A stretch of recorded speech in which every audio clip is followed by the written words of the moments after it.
ঢাকা মহানগর আওয়ামী লীগের সাবেক সহসভাপতি, ধানমন্ডি থানা আওয়ামী লীগের প্রতিষ্ঠা সভাপতি, বীর মুক্তিযোদ্ধা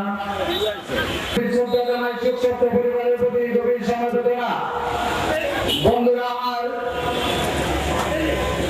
আজকের এই সময় দাঁড়িয়ে আমি সময় নেব না মূল্যবান বক্তব্য শোনার জন্য।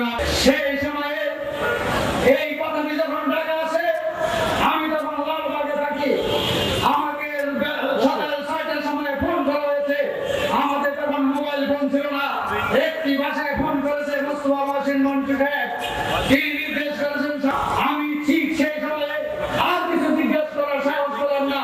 পরবর্তী আমাকে নির্দেশ দিল, যে যেখানেই থাকুক না কেন, কয়েকজনের নাম বলবো, তুমি তাদেরকে নিয়ে অবশ্যই তুমি রাজবাসায় আসবা।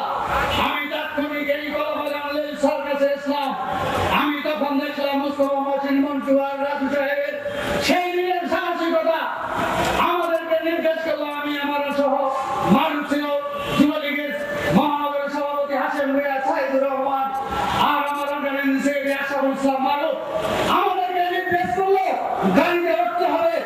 সাথে সাথে আরেকটি নির্দেশ দিল, এই গাড়িতে যে কত আছি হয় জননেত্রী শেখ হাসিনাকে নিয়ে ঢাকায় ফিরবো। রাজু সাহেব যেতে চাইলেন, মন্টু ভাই বললো ঢাকা তুমি সামলাও। আমি রাজু ওদেরকে নিয়ে চলে গেলাম। দুই বন্ধু জড়াজড়ি করে সেদিন কাঁদলেন। আর মোস্তফা মহসিন মন্টু সেদিন ওই সাথে কথা বলে আমাদেরকে নিয়ে ঢাকা থেকে রওনা দিলেন। আমি সেদিন দেখলাম রাজু ভাই সাহসিকতা। আজকে অপরিয় ছাত্র অনেক কথা বলতে চাই। মন্টু ভাইকে বলো, মন্টু তুমি এগুলি নিয়ে যাও। আমি জানি না ব্যাগের ভিতরে কি ছিল, এগুলি সব সময় তোমার সাথে থাকবে। আর আমাদের মানুষকে বলবো, মানুষ আলম মন্টুর পাশাপাশি থাকবি। আমাদের দুজনের হাতে দেখলাম তিনি কিছু দিলেন, আমি দেখলাম কিছু টাকা আমাদের সাথে দিল।